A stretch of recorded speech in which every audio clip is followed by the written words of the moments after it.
Halo, kembali lagi bersama saya Mahesi Destania dengan NIM L1A11958 dari Fakultas Pertanian Prodi Kehutanan.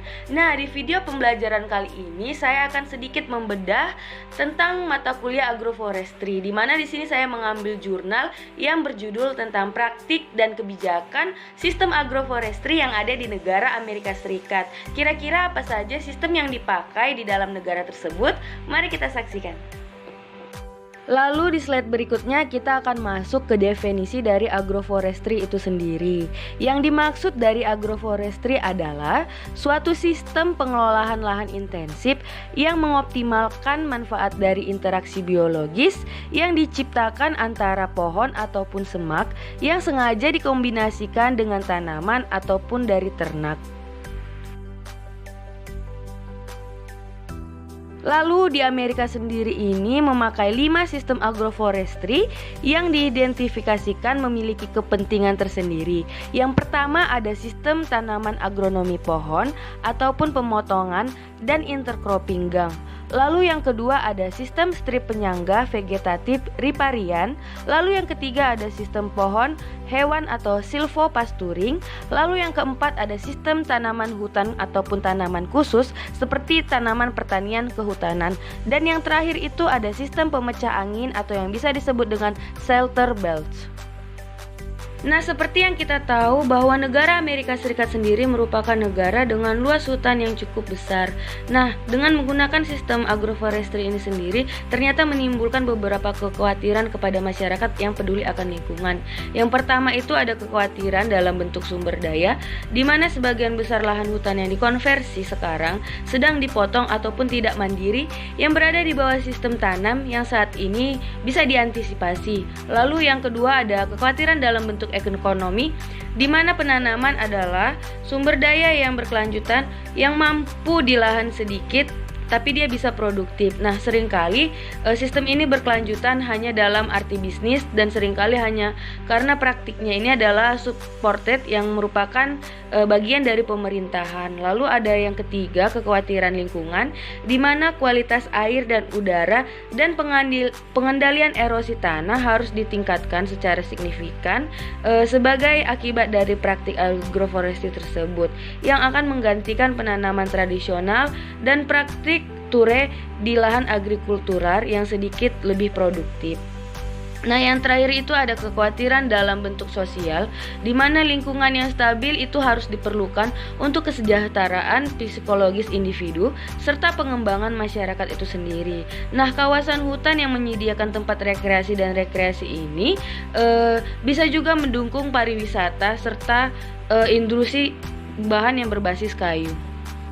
Nah, di negara Amerika Serikat sendiri memiliki faktor kunci yang mempengaruhi development kebijakan dari sistem agroforestry tersebut, yang mungkin satu-satunya faktor yang paling berpengaruh dalam pengembangan kebijakan penggunaan lahan agroforestry yaitu adalah konstelasi nilai-nilai sosial yang terus-menerus meskipun saat ini mengubah nilai-nilai sosial dan anggapan yang mendorong dari segregation ataupun tanah yang ketat di antara penggunaannya, dan bisa juga seperti perbedaan yang kaku. Nah, lanjut ada kriteria untuk development kebijakan agroforestry yang efektif di Amerika sendiri.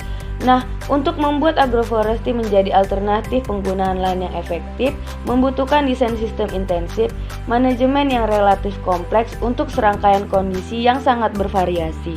Lalu Amerika Serikat sendiri merupakan negara yang mempunyai program cadangan konservasi, di mana Conservation Reserve Program ataupun CRP yang mewajibkan membayar pemilik lahan pertanian untuk mengambil lahan yang sangat terkikis dari produksi untuk jangka waktu selama 10 tahun. Nah, program ini memungkinkan pembagian biaya untuk penanaman komoditas pertanian ketika lahan ditanami pohon kayu keras. Nah, di Amerika Serikat sendiri memiliki dukungan harga dan pajak pemerintah, di mana kebijakan pertanian Amerika Serikat bertumpu pada sistem dukungan harga dan pajak yang bertujuan untuk mempengaruhi tingkat produksi dan harga konsumen untuk berbagai komoditas. Namun, belum adanya surplus produksi kayu bernilai tinggi di Amerika Serikat, dan sebuah indikasi adalah bahwa nilai kayu dan produk kayu akan terus tumbuh di negara ini. Nah, di slide selanjutnya kita akan membahas sedikit tentang sistem agroforestry yang digunakan di dalam negara Amerika Serikat. Yang pertama ada sistem tanam ale ataupun ale cropping atau yang bisa disebut dengan intercropping, di mana sistem tanam agronomi pohon ini dengan menggunakan deretan pohon yang berjarak luas. Nah, pohon dengan deretan yang berjarak luas ini itu sistemnya telah diteliti, dan yang paling luas ini terdapat di Midwest, dan popularitasnya yang paling besar ini ditemukan di Midwestern dan di Amerika Serikat bagian selatan.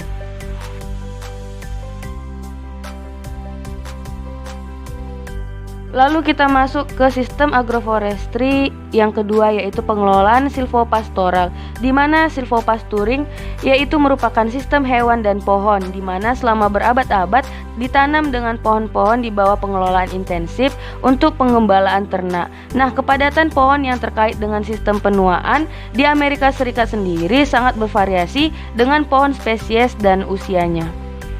Lalu yang ketiga itu ada sistem windbreak atau pemecah angin, di mana sistem ini merupakan mungkin adalah bentuk agroforestry tertua yang ada di Amerika Serikat sendiri. Nah, sistem ini sangat penting di negara bagian dataran barat tengah yang lebih utara seperti di Kansas, Nebraska, Dakota, dan lain-lain. Nah, negara-negara barat tempat mereka digunakan untuk menstabilkan lingkungan mikro, di mana efek penggunaannya menguntungkan yang mengarahkan pada peningkatan produksi tanaman dan ternak yang diberikan oleh windbreak system ini sangat dirancang dengan benar.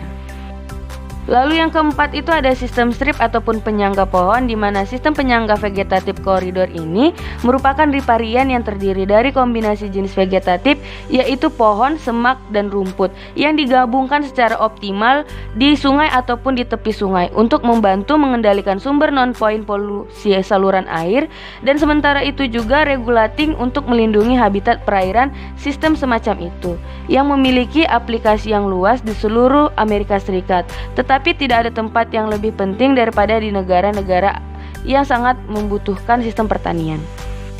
Lalu yang kelima ada pertanian hutan, di mana sistem pertanian hutan ini terdiri dari menciptakannya lingkungan microenvironments yang cocok di hutan alam, singkatan dari menanam tanaman khusus ataupun yang toleran terhadap naungan yang dijual untuk tanaman hias, kuliner ataupun tanaman pengobatan. Nah, luasnya yang populer berkembang pesat karena pemilik hutan menjadi lebih sadar akan aspek ekonomi dan pemasaran hasil hutan khusus. Daerah yang berhutan alami di seluruh Amerika Serikat menyediakan ikatan opportunity yang sangat baik untuk produksi tanaman khusus. Di Amerika Serikat sendiri memiliki dimensi kebijakan penggunaan lahan agroforestry, di mana Amerika Serikat saat ini tidak memiliki kebijakan nasional yang konsisten tentang agroforestry. Oleh karena itu, development agroforestry dipengaruhi oleh berbagai kebijakan dan program pembangunan agrikultur, kehutanan, lingkungan, dan pedesaan di masing-masing tingkat pemerintahan. Efek sum adalah alokasi sumber daya yang terbatas dan serangkaian intensif bagi pemilik lahan dan sumber daya, lembaga publik ataupun kelompok keanggotaan nirlaba untuk berpartisipasi dalam kegiatan agroforestry tersebut. Nah, negara Amerika Serikat sendiri dalam menggunakan sistem agroforestry ini mencapai tujuan implementasinya ini akan membutuhkan yang pertama ada poin desentralisasi, di mana kefleksibelan namun terkoordinasi secara memadai dan mekanisme kelembagaan yang diberdayakan untuk merencanakan dan mengelola kegiatan pengembangan agroforestry tersebut. Lalu yang kedua ada dana yang dialokasikan khusus untuk penggunaan lahan agroforestry untuk mengatasi sifat reforestry yang partisipatif, interdisipliner, dan seringkali jangka panjang. Nah, pencarian dan sifat multidimensi antarsektoral dari pengembangan teknologi yang efektif. Lalu yang ketiga ada perspektif yang dimodifikasi di antara lembaga publik yang peduli dengan pengelolaan lahan dan sumber daya yang mengakui manfaat dari agroforestry yang ditunjukkan dari potensial di seluruh negeri untuk mengatasi tujuan konservasi dan pembangunan berkelanjutan yang seringkali dengan biaya yang jauh lebih murah daripada strategi alternatif tersebut.